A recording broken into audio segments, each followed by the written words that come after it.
एक ओंकार सतनाम करता पुरख निरभव निर्वैर अकाल मूर्त अजूनी सैभं गुर प्रसाद। धन गुरु ग्रंथ साहब जी महाराज, धन गुरु गोबिंद सिंह साहिब सच्चे पातशाह।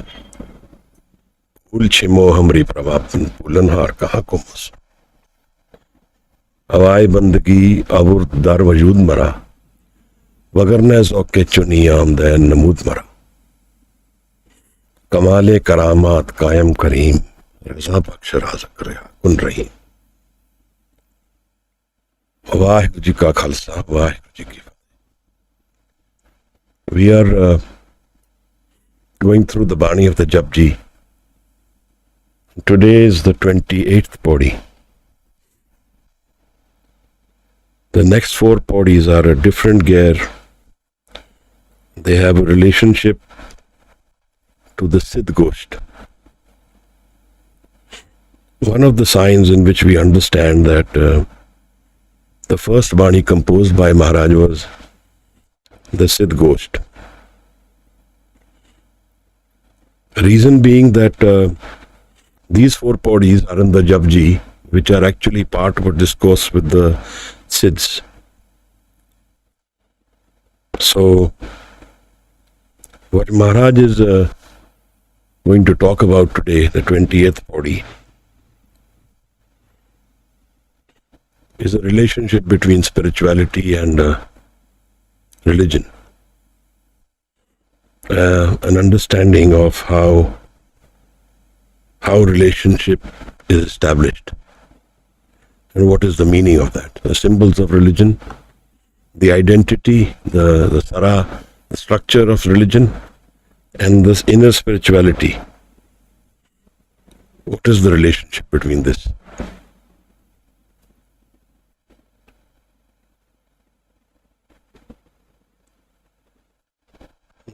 We will read through the Bani and then try and understand what Maharaj is telling us. What Maharaj has spoken about in his experience when he came out of the river, the Bani river, Nako Hindu, Nako Musalman. The inner experience of spirituality breaks the walls of identity completely. And one of the identities which we all hold dear to ourselves is religion. So religion is an identity part of our ego. Nothing wrong with it. But if we use the identity of the ego and remain at that level, don't go beyond the conditioned mind into the spiritual mind, don't get aware of it, then according to Guru Nanak Sahib Maharaj, there is a problem. In the Asadi War, he tells us this, that Nanak Sache Naam Bin Kya Tikka Kya Tag. What is the relationship? What is the point of all these symbols if you don't have Naam in your life? And Naam is the spiritual, unconditioned mind we all have. Now, if we understand this more carefully, even at the time when Maharaj stops the Pandit in the time of Janeu, in younger years of his life, and he narrates the Janeu to a spiritual level. And then he says that if you have such a Janeu, such a taga, such a thread, which doesn't get destroyed with time, and which has a pure mind related to it, then you give me that thread. Without that, this thread has no meaning. Tagna Indri, Tagna Nari. If you don't have your senses in your control, if you don't have your desires focused to what is right, then what is the point of having these symbols? But unfortunately, most of us primarily are focused on the identity part of our religion only. We don't go into the unconditioned mind. We don't have that inner experience. And in that way, experience of religion becomes self-defeating in some ways. The relationship between our inner mind and spirituality doesn't come forth. And then we often enough compare and use these religious symbols as a way of building our ego. In fact, now this has become a tool of the politics. So now it gets used as a political symbol, which is most unfortunate, because religion is to break the walls of spirituality, break the walls of division. Whereas if we use it for politics and dividing society, then it's counterproductive. If we go into the writings, the expressions of the spiritual seekers, the spiritually elevated gurus, you will not find walls in that communication. In the Guru Granth Sahib, there are no walls of religion. In the writings of Maulana Rumi, he does not talk about any religion. When we look at Lao Tzu in China, he doesn't talk about religion. All this expression is only spiritual, it's purely spiritual. At the time when Guru Sahib was walking these lands and talking about religion and spirituality, there were three primary ways of spiritual seeking. One was the Hindu, and the other was Muslim, and the third was the yogic tradition. The yogis were very well organized, and they were a very separated methodology towards themselves, to how to follow religion. And there are different panths, Gorakh panth, Ai panth, there are different panths which the yogis had. This and the next three Pauris are related to a dialogue between Guru Sahib and the yogis. And in that dialogue, what is being said in the end is the same. So the four lines, the last line is the same. Ades tise ades, Ad anil anad anahat, jug jug eko ves.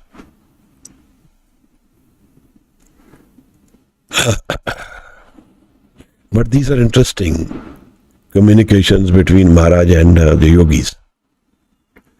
These four lines don't exist in the Sikh Gosht, but they exist here. And this tells us that the Sikh Gosht was composed and compiled before Japji. Sikh Gosht has 73 Pauris to it. It has a Rahau, but Japji doesn't have a Rahau. Japji is a entirely conceptual Bani. It is more spiritual in context. It's a direct relationship to our spiritual mind. We will read through this 20th Pauri and then step into the realm of Guru Nanak Sahib Maharaj when he is talking to the yogis. Ji. Waheguru ji ਮੁੰਦਾ ਸੰਤੋਖ ਸਰਮ ਪਤ ਝੋਲੀ ਧਿਆਨ ਕੀ ਕਰ ਹੈ ਬੇਪੂਤ ਹਿੰਥਾ ਕਾਲ ਕੁਆਰੀ ਕਾਇਆ ਜੁਗਤ ਡੰਡਾ ਪ੍ਰਤੀਤ ਆਈ ਪੰਥੀ ਸਗਲ ਜਮਾਤੀ ਮਨ ਜੀਤੈ ਜਗ ਜੀਤ ਆਦੇਸ ਤਿਸੈ ਆਦੇਸ आद अनील अनाद अनाहत जुग जुग एको वेस Waheguru ji. Dhanwad Maharaj. Thank you, Mandeep. If we look at this body, it's actually breaking the barriers of religion. When Maharaj says, Ai Panthi Sagal Jamati. Ai Panth is a panth, is a yogic community. These yogis used to meet in Achal, Batala is their mandir in Hoshiarpur. So they meet there at the meeting of Shivrat, February, March, Shivratri, what we know today. And all of them descend. The dialogues with the Siddhs happened between them and Gurunanak in three or four places. One was Nanak Mata in Uttarakhand, near Haldwani today. Sumer Parbat up in the mountains. Third was at this place in Achal, Batala. And the dialogue is very relevant because the seeking of these yogis is more intense. It's more relevant, the way the questions they have asked and how they probe the issues of the mind. I don't think there are any such dialogues anywhere else in the Guru Granth Sahib or in any other tradition. There is one which the Ashtravakar Gita it is called, between Janak and Ashtravakar. There is one very intense dialogue there. That is also beautiful to read. Now, here in this body, Guru Sahib is taking us from the physical relationship of religion into the man, into the mind. He says that the field where spirituality is lived and experienced and where we get to know it is our inner mind. Now there is a relationship between our mind and the physical life we lead. But often we confuse these planes. I can have a problem in the physical life and I look at it from a spiritual angle. I don't know how to drive well. I haven't learnt the art of driving. And my car gets hit every now and then. And I relate it to a spiritual level and I say, how do I manage this? Of course, there is a relationship between spirituality and what I'm doing. But my abilities and my targets in the physical life are also governed by my experience in the physical level. And I can cause problems from the physical level if I don't know the approach. My ignorance often enough causes a physical problem. I'm not aware of something. The physical level also has certain rules by which it lives. Now the body, when it gets old, it's governed by genetics. It's governed by the environment where we live. So that will have its own repercussions. But we can always look at it from a spiritual angle. Absolutely, there is a relationship between the spirituality and the physical life we live. And the need is to get inspired from the spiritual and accept what we can change and not change in the physical. Because there is not everything which we can change.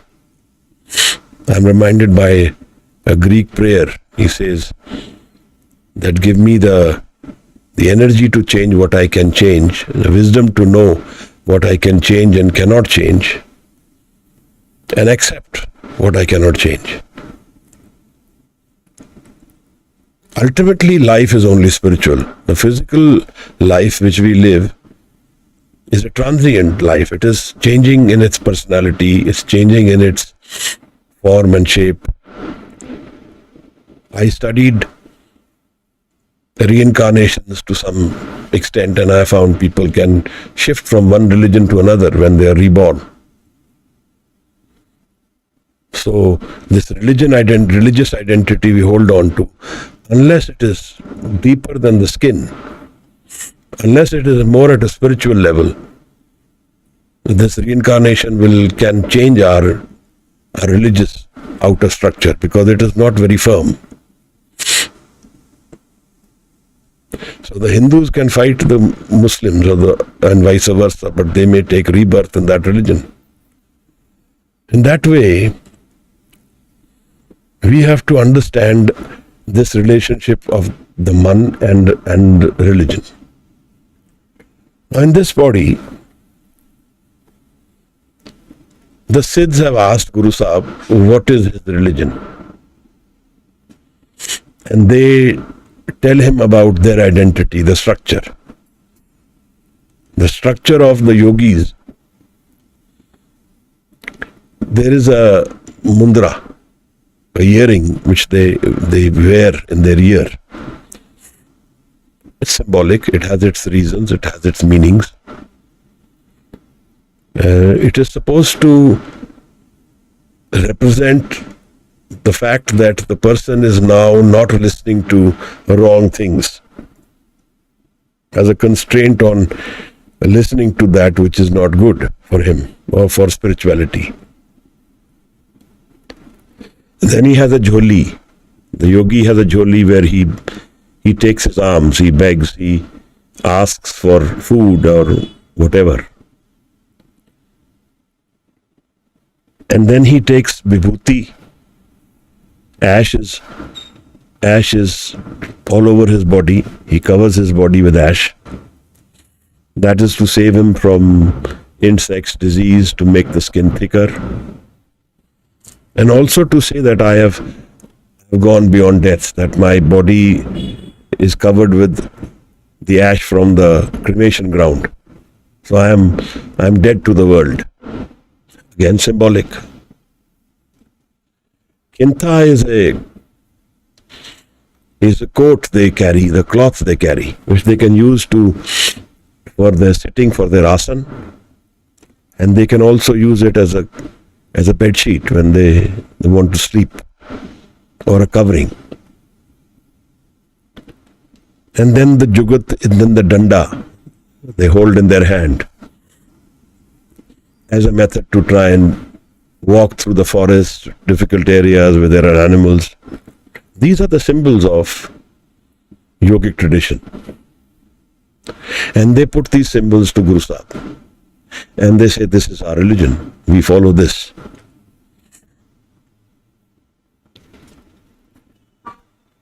Maharaj gives an answer to this. He explains to the yogis that religion in the physical, symbols in the physical, have a deeper meaning in the spirit, in the man. And so, these symbols which they are talking about represent the state of mind. Ades tise ades. Salutations, Maharaj says, to the one creator, who joins us all, who's uniting us all. Ad Anil Anad Anahat Jug Jug Eko Ves, who has only one form, unchanging. So in that way he is truth. Ad is beyond time. There are 4 dimensions of time: present, future and past. And that dimension where there is no time. Ad is where there is no time, there is no creation. The source of all creation. Anil is uncorruptible, can't be corrupted, can't be made bad, can't be made dirty, can't be soiled in any way. Anad and Anahat. Anahat is when you cannot destroy, and Anad is beyond sound. Anad Anahat Jug Jug Eko Ves. Maharaj is talking to us about that creator which is all around us, which is represented in the man, which is met. This creation is met in the man. The relationship is established in the man. So, if we don't have the spiritual experience of the man, then all that remains of religion is the structure, which is physical.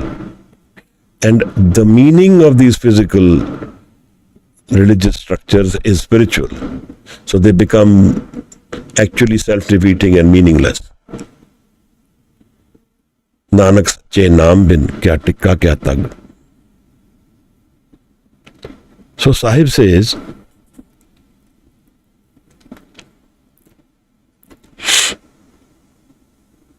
that he who is all present everywhere, who is the source of all creation, is met in the man. And if we are not practicing our spirituality in the level of the mind, then what is the meaning of this religion? That is exactly what this body is saying. So he converts every symbol in the physical religion of the yogis to an experience of the man. And he says, unless this transformation has happened in my mind, these symbols are only physical. They don't have a meaning. And if I have followed these symbols, if I have followed the meaning of these symbols, if I have followed the practice in the man, then I've actually transcended religion and become one in the spiritual level. That's what he says in the last line, that all creation is one. And he says, I panthi sagal jamati. I panth is a tradition, a yogic tradition, one of the panths, one of the larger sects of yogic tradition. He says, Sakal Jamati, the entire creation is my I panth, is my spiritual family. Man jeete jag jeet. Without knowing the inner mind, it will be all a loss. But if we know it, then it is a victory. What is to know in the inner mind, Maharaj? This mind is a thoughtless mind. It doesn't have divisions in it. It doesn't have conflicts. It doesn't have any stresses in it. This is a mind which all of us have in our core. Now we know the mind to be changing mind, constantly changing. Our thoughts are constantly moving. Our desires are always changing. Our expressions are constantly changing. This is the changing mind. We only know this changing mind. But beyond this changing mind, there is a man which is unchanging, which is the foundation of all man. And that's the universal mind. It's one mind for everyone. When Bhagat Ravdas talks about spirituality, he expresses the same thing. He says that Jo hum shahri so meet hamara. Those who live in this Begumpura, they are my friends. The others are not. Those who found the spiritual experience with me are one with me. The rest are not. They are divided. They don't meet me. They meet me in the physical, in the expressions, emotional level, but not in the spiritual level. And all meeting which happens in the spiritual level is not separation. It never gets separated. It's one. But every meeting in the emotional and the physical level has a meeting and a separation to it. Sanjog vijog. That's how the structure of the mind is. Question to be asked is, what Guru Sahib is telling us, is that what any of us are living? Is it what we do in our lives? Is it what we have learned from our religion? And in fact, in the Guru Granth Sahib is talking about the man constantly. The man and Naam. Naam being this unchanging mind. And he defines the Naam as the state where there is no ego. Home naame naal virodh hai, doye na bas ek thaai. The ego has a conflict with the Naam. They don't exist together. Either I will be in home, ego, the changing mind, the structured mind, or I will be in Naam. Now, Naam inspires life. Naam is the positive energy of life. It's the love, which is unconditional, not found in the ego mind. Naam is the experience of Anand, unconditional joy, which is not found in the changing mind. It's not found in the ego world, but it can inspire that world. So when we meet Guru Sahib, we meet him as a physical personality when he's living, inspired by Naam. In fact, dictated by Naam, governed by Naam. So in that way, meeting Guru Sahib is meeting our spiritual self, meeting our own spiritual experience. And that is how it is uplifting. It is energizing. Because these meetings have in them certain amount of change. A change happening in the spiritual level in the man. There are certain doors, certain channels in the mind which are blocked, and that they limit our spiritual experience. Guru Granth Sahib talks about it as the Dasam Dwar, the 10th door. There are 9 doors to the physical body, but there is a 10th door, he says, which is hidden. No dware pargat kiye, daswa gupt rakhaya. The 10th is hidden. And this is the door where the ego cannot go. So we cannot go into the inner mind without dropping our ego. And the ego cannot be dropped without a guru. That is how the experience of Guru and Sikh becomes relevant in life. If we go through the talks of Jido Krishnamurti, again and again he says there is no need for Guru. Now I don't know his personal experience of Anand, how it happened, what was the reason. But that can be true, that there is no need for a physical Guru. But to open this door, there is a need for Guru. And Maharaj has defined that Guru as Shabad Guru. Shabad is what, Maharaj? Shabad is the foundation of all creation. So we can give Shabad form and formless. When he says that Shabad as a form is what Guru Granth Sahib is, defined Shabad, which Guru Sahib says, these are the Shabads which represent the spiritual mind. So he picks him up devoid of identity, whether it is Namdev in Maharashtra, Kabir in Varanasi, or it is Ravidas, or it is Tanajat, devoid of their physical identity, he is picking up the spiritual elevation in the Shabad. And there are people who approach Guru Arjan Sahib Maharaj and say, please put our writings in the Guru Granth, and Maharaj says no to them. Because he doesn't find the spiritual elevation. He doesn't find the egoless state of being. He doesn't find Naam in the Shabad.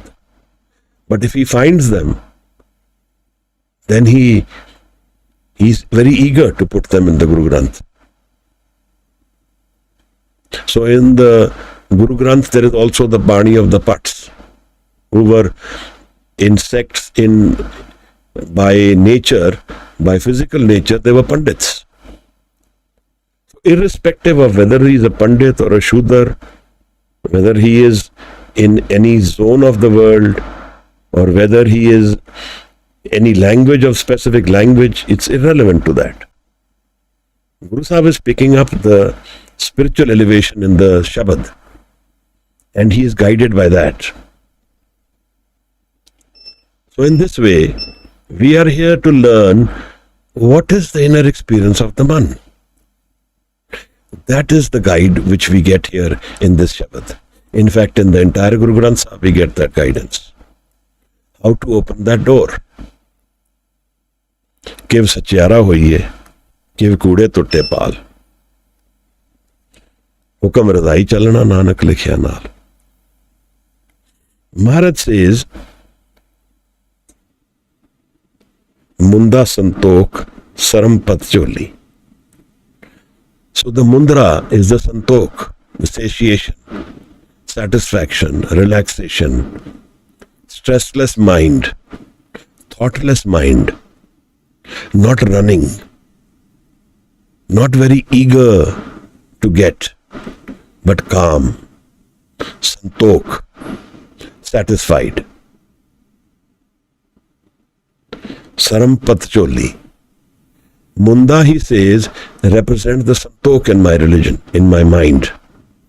So if my mind is in santok, it is calm, then it has the ability to become unified, be without conflicts.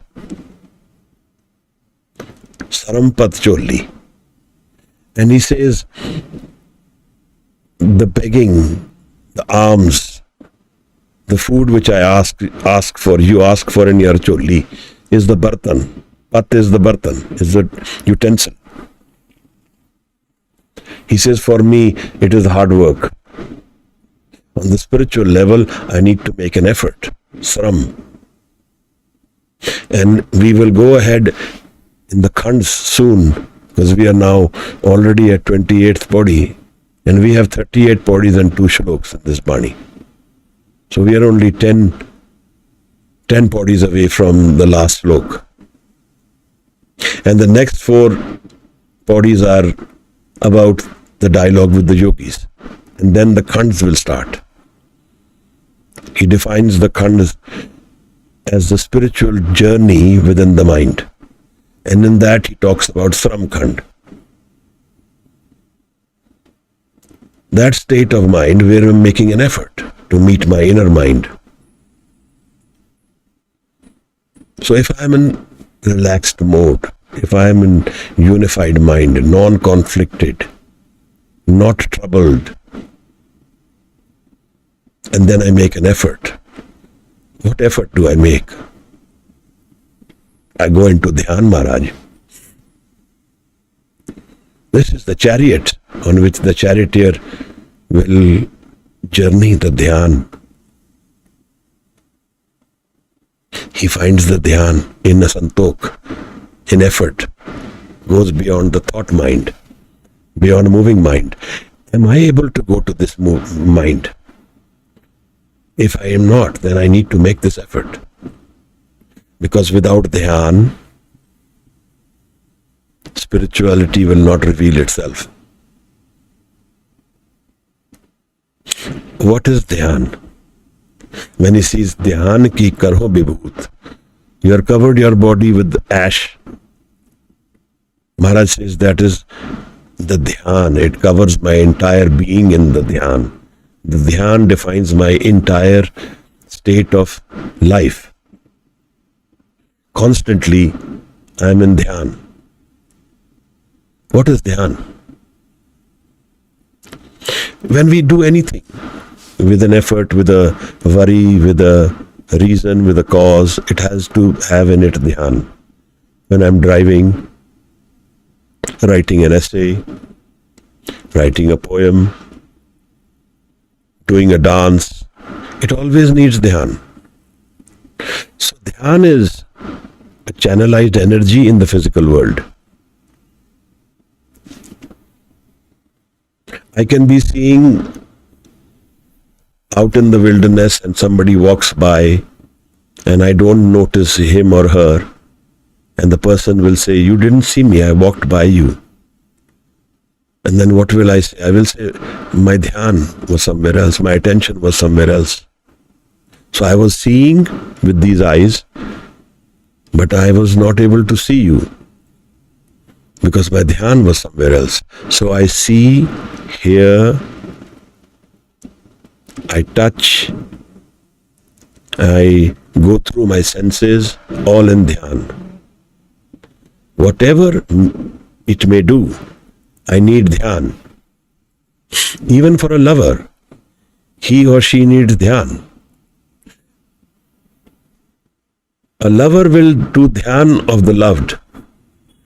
And that is what transcends and brings them into a calm mind. And that is how love becomes transforming. This is physical love, but yet it transforms us. Because it allows us to drop the moving mind. The love allows us to focus all our energy on the subject of love and the loved one. So we've transcended the moving mind.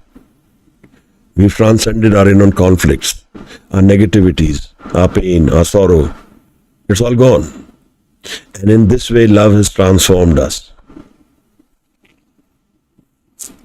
That is why love has inspired so much poetry. It has inspired so much of our lives. Because it is our solution. It is physical, but yet it is our solution.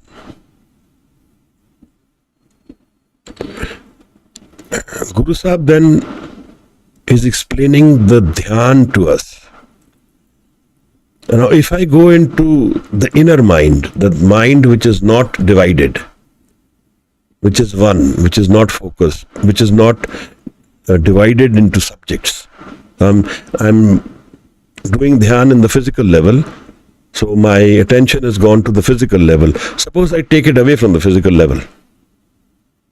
Suppose I say, let me go inward.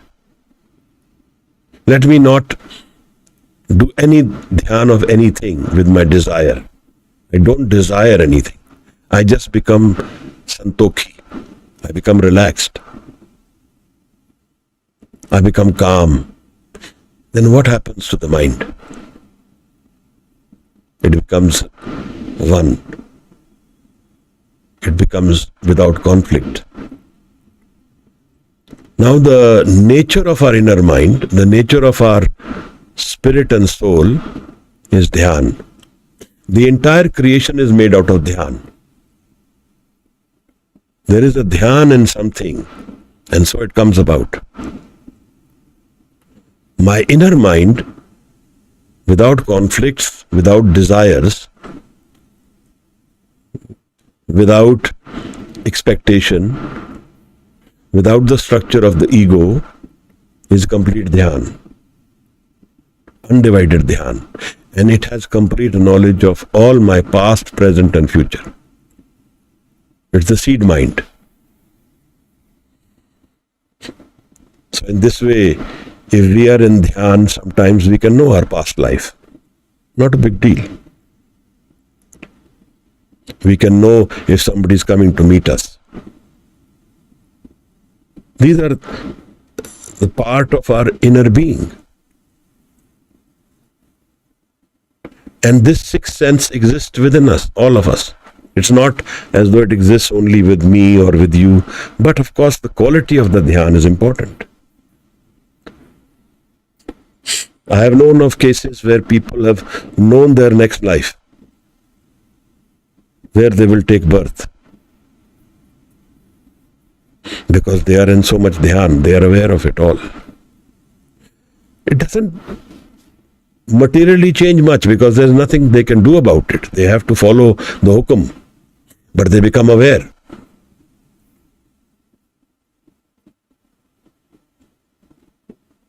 In this way, dhyan is our natural state of mind. A focused, vibrant energy which is without conflict and which is one with the creation, with its source. like the source of the river. So if I take away all my distractions, all my commitments, all my conditioned mind commitments, I just take them away, then I will go into dhyan. That's my natural state. Maharaj says, Moond liye darwaze, baaj ye le anhad baaje. Moond liye, shut the doors of the outside world, and you will go into celebration of the inner mind. The dhyan takes you into celebration. Dhyan is necessary to meet the Guru. Now suppose I go and meet Guru Nanak in the physical form, and I am not paying attention. I am thinking of something else. Then I am not meeting the Guru. But if I am not in the physical presence of the Guru and I am doing dhyan of the Guru, then I am meeting the Guru. Now the two things happened. In Guru Nanak's life, someone came and said, why don't you do namaz with me? You say all religions are the same. We are all one beyond our religions. Why don't you do namaz with me? He says, why not? And so this person says his namaz, but Guru Sahib watches and doesn't participate. And then end of the namaz, he asks Maharaj, see, this is what I was saying. You don't practice what you preach.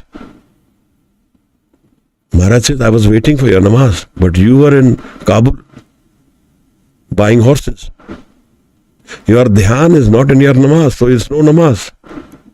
Your dhyan is not in the Shabad, so there is no meeting with the Shabad. That is how the Shabad and Surt experience becomes elevating if there is a Surt. The Surt Shabad means what? Surti. Absorbed in its own nature. But we are not aware of Surt, Maharaj.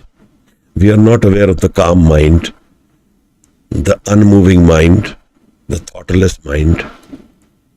We are not aware of it. Now the opposite happened in Guru Har Rai Sahib's time.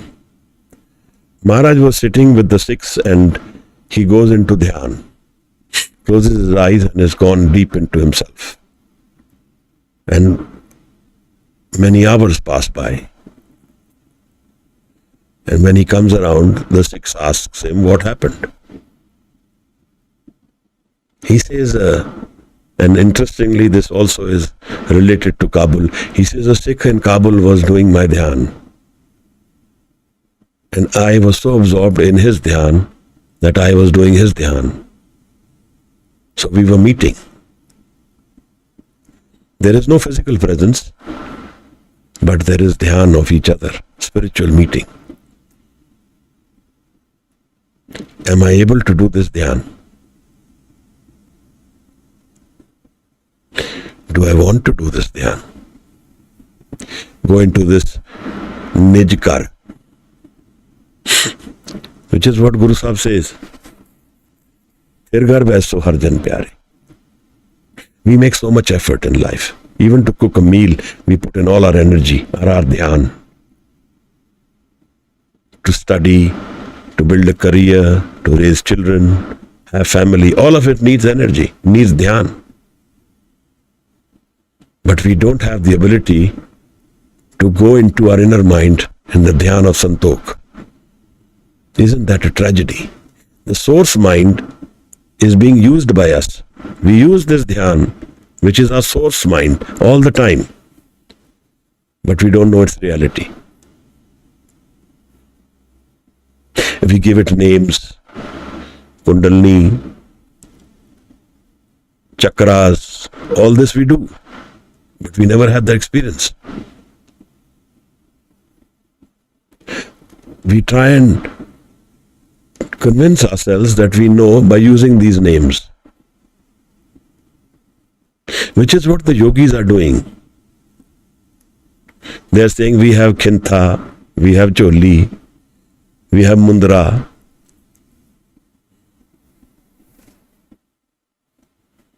But where is the inner experience of the mind? Guru Sahib is asking the yogis exactly this. You have the physical attributes, Where is the inner experience of the man? If that is not there, then what is the meaning of all this? What are we doing it for? Fooling ourselves. And we fool ourselves for lifetimes. In the Omkareshwar Bani of Dakhini Omkar, actually Omkar, Guru Sahib says this to us. You have many lives, many wives, many families, many children, many lives, many gurus, but always missing the boat. And you are also tired of all this. The journey has tired you. Wandering and not getting. Trying to seek and not knowing. Giving it names and telling people I know. There is a person in our community who is now teaching everybody Waheguru Simran. And he's talking about the Dasam Dwar. And he's talking about beyond death, and he says, after death we come here, and we doesn't know anything about that experience, and he's talking about it. And we are also absorbing it. Why do we need to talk about the Dasam Dwar, where it is, how it is, unless we know it? And if we know it, we don't need to talk about it. It's experiential. We can tell the people that you need to have your direction towards the Dasam Dwar, but putting it in words has no meaning. It's only words. It's not experience. It's like I'm thirsty and I keep talking about the structure of water, H2O, hydrogen, oxygen. I describe water. How does it smell? It is not the same as drinking water.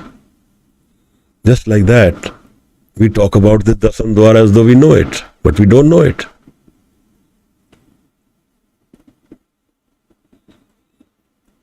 The mind is a very beautiful thing. And that is where our life is lived.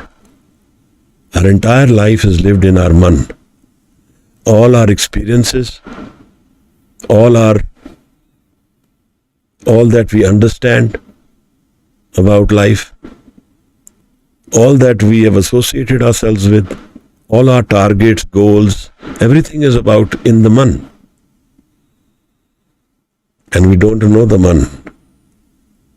And we want to teach the world that we know it. That's tragic. And such is the level of our research, our seeking, that most of us follow the wrong people. I'm not saying I'm the right person, but I'm saying what Guru Sahib is saying, we fall short. We don't know about dhyan. Suppose I sit by myself and watch my mind, watch my thought, and I don't touch my thoughts. Most of us sometimes get disturbed by thoughts. That means that my ego is holding on to the thought. Suppose I don't hold on to the thought. A thought comes and I let it go. A thought has come. You are a failure in life. Let me say, for example. And I let it go. I don't hold on to it. A thought comes, you are a very big success in life. I don't hold on to it. I let it go. Like that, all these thoughts which are coming in my mind, I don't hold on to them. And in some time, I will go into dhyan. In Zen Buddhism, they call it Zazen. Just sitting. Just sitting and letting go. In the Vigyan Bhairav Tantra, this is the first meditation they teach. Watching your breath and not focusing on your thoughts. Very useful. The experience of Shabad becomes relevant if we have dhyan. That is why we do so much part every day, and yet we don't transcend the changing mind. Because we don't have dhyan. Now there are ways of getting this dhyan. One of the ways or tricks is to be in sangat or companionship of someone who is in dhyan. ओ भी चंदन होए रहे बसे जो चंदन पास. Whichever tree is next to the sandalwood tree becomes sandalwood. It may not be a sandalwood tree, but the smell, it gets absorbed. Its nature is changed. If someone is in dhyan and I am in service of this person, so I am in dhyan of this person, ultimately I will become dhyan. Why? Even if I am doing the menial things of life, pakha, pheri, pani, toma, piso, santage, I am only doing pakha. I am getting water, serving this individual who is in dhyan. Dhyan. Kati lion, harsyo land milai. Not in janam, not in birth, not in death. These people don't take birth or die. They come visiting the physical world, the gurus. Janam maran doh mein nahi. Jan paropkari aaye. They have come for the others' benefit. Ji daan de bhakti layan. They give the gift of spiritual life. Physical life we all have, not spiritual. Harsyo land milai. And they make us meet the Creator, the God. By how? By meeting our mind. They are already in dhyan of the Creator. They are aware of the Creator. And by meeting our mind, they make us meet the Creator. Harsyo land milai. The other way is Shabad. The third way is Seva. I do Seva. I don't claim the benefits of the Seva. Sev karat hove neh kami. I do small menial tasks. I wash utensils. I clean the floor. But I don't claim. In doing these small things, my dhyan comes because I don't focus on my thoughts then. I focus away from my thoughts, so I become thoughtless. Now, when I am in thoughtless mind, I am in dhyan. So the seva, when it is nehkami, which is without desire, sev karat hove nehkami, tisko hot prapat swami. Then that person becomes aware of the dhyan mind. In Gurdjieff's case, this happened, that a PhD, a learned lady went to him. And she was very troubled by her thoughts. And he made her sit on the road and break stones. For 3 days or 4 days, just breaking stone. All day she was only breaking stone. And on the 4th day she said, my mind is very calm. Because we are always focusing on our thoughts. Our mind is not calm. It's not at rest. It's not in santokh. So it's not in dhyan. But if I do even small things, so we are troubled about the whole world, about Ukraine, we are troubled about Trump, we are troubled about everything which is happening. Far away from us, we trouble with that. But we don't disconnect. We don't disconnect from the troubles and go inward. So we are always troubled. All the society which around us is a troubled mind. And in that way it affects us. There is a very high degree of madness present in society. We don't see it because we don't spend much time in depth with people. But there's a lot of madness. Irrelevant things are being done. The seeking is it's become so fruitless. so devoid of results that there is a hopelessness in the seeking. Whereas the seeking needs to go inward, make it simpler. So, we can sit by ourselves and watch our thoughts and don't participate in them, and the thoughts will go away. But it's not easy because we are so used to committing our ego to our thought. This is my thought. Suppose this is what they call sanskar, that which keeps coming repetitively, very fast to us.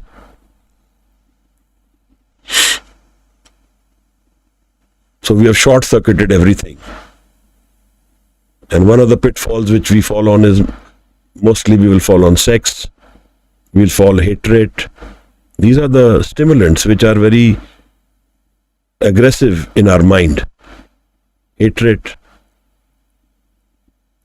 looking at someone else and making them feel smaller in our mind only, even if we don't tell them. All this pleases us because it gives us our ego kick. So Maharaj says, Dhyan ki karhe vibhut. If you don't have dhyan and putting this vibhuti on your body, it's meaningless. Khintha kal. I am aware that there is death with me all the time. Closer than we think. So this khintha which you carry constantly with you, I have a memory that I am facing death all the time. Life and death move together with me. Kuwari kaya. When the body is corrupted with substance, then it can't do dhyan. I remember a very interesting story. We went, when I was living with Sant Ranjan Singh in Patiala, I have said this earlier, we went to meet a saint. And going near that person and listening to him made me go into dhyan, just listening. There was so much energy in what he was saying. I was very, very pleased. On the way back, I shared the experience and I told Sant Ranjan Singh Ji that this was an amazing experience. He said, yes. But did you notice that he has a substance? His stimulant is substance. He was eating something which he was in dhyan, but the stimulant was physical. So he says, this is not a complete human being. He's not solved it all. The stimulant should be Shabad. The stimulant also has to be spiritual. It can't be physical. It can be small stimulants which are physical, which are not impacting the mind. It can be triggers, like you have pleasant smelling environment. These are all physical stimulants. You don't want to have bad smelling where you're going to sit and meditate. So have a nice place to sit where you can relax your mind. These are physical stimulants, but they are the minimum that you need. You do not use a substance which alters the mind. Because the mind alteration is meditation. That's the ultimate alteration of the mind. So Maharaj says,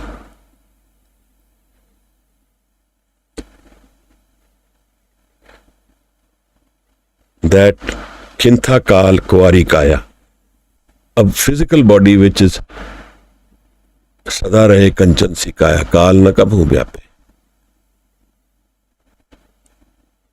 Jugat Danda Partit. And this danda which the yogis hold, Maharaj says the jugati of the man. What is the method? So these are two things, Jyot and Jugat. The goal is the Jyot, Nirankar, creator. Jugat is khalsa, method, Shabad. Shabad is the Jugat.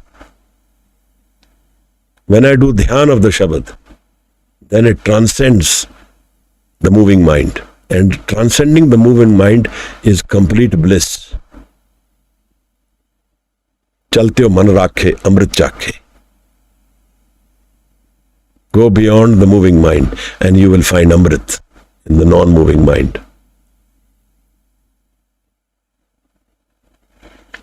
That is where life's victory and life's failure lies, in the mind. Jugat randa prateet, ai panthi sagal jamati. My entire family is this whole world, Maharaj says. Sagal jamati. No barriers. No identities are judgmental to me, whom I will say, these are not good for me, I will not talk to them. Guru Sahib talks to thieves, to murderers, and he transforms them forever. Not because he hates them and judges them, punishes them. He in fact transforms them forever.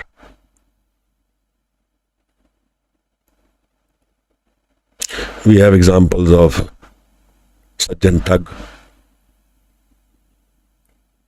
We have other examples also, where Guru Sahib has transformed the person. Sajjan Thug used to murder the people who would stay with him. And after Guru Sahib met him, he got transformed. They flipped a coin, showed him the inner mind.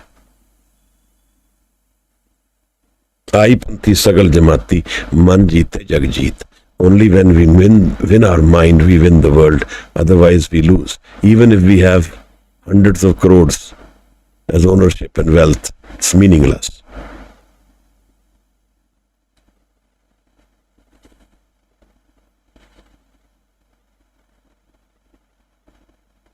Man jeete jag jeet. Do I spend time with our mind? Do I watch my mind and get devoid of thoughts? That's the trick. Thir ghar baiso har jan pyare. The thir ghar is a thoughtless mind. Satgur tumre kaaj saware. All your issues get resolved in the thir ghar.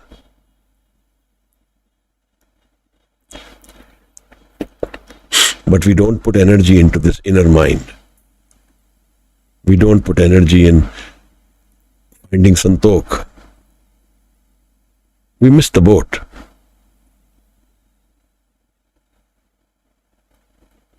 Adesh, they say Adesh. Maharaj says salutations to that one creator. Ad Anil, beyond time, uncorruptible. Anad, that which is forever.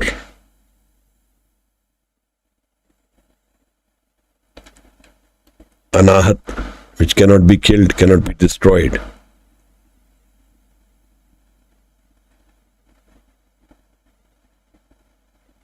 It is pure and it has no beginning. Anad. No beginning, no end. Jug Jug Eko ways. The Creator is same, in one form, always.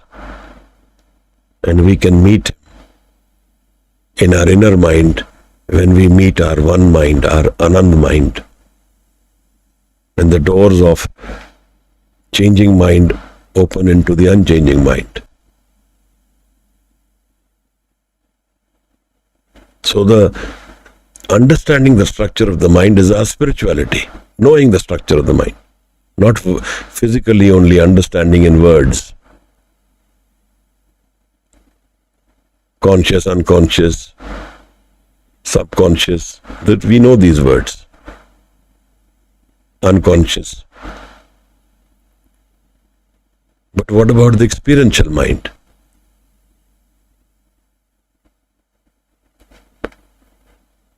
ऐ मन शक्ति, ऐ मन शिव, ऐ मन पंच तत्व का जीव. The moving mind is from the source. It's the Maya, Shakti, ऐ मन Shiv, but it comes from the Creator, the CEO, the God Himself.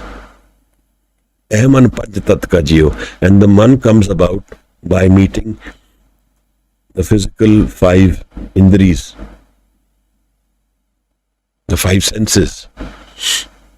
It becomes the ego mind. It's come about by coming in the physical form. Maharaj says, live chutki lagi trishna, maya amar vartaya. So, when my live gets broken from my Creator, then trishna comes about, desire comes about, because that is my ego mind. I come into the ego mind. Maya amar vartaya. And the Maya mind, the ego mind, I come and rest there in birth. So my entire physical body foundation is the ego mind, conditioned mind. But the conditioned mind is an opportunity to go beyond the conditioned mind. Pahi prapat manuk de huriya, gobindmiline ki hai teri bariya. Avar kaaj tere kite na kaam, mil saad sangat paj keval naam. Pahi prapat manuk de huriya. You've got this opportunity, Gobind Milan ki, to meet the Creator. Hai teri bariya, your chance.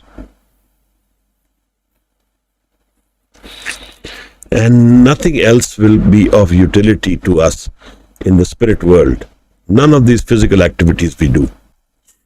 If we don't go into our inner mind, don't open the doors to our inner mind, we will not be able to know what is our experiential mind. That's where we need to put our energy.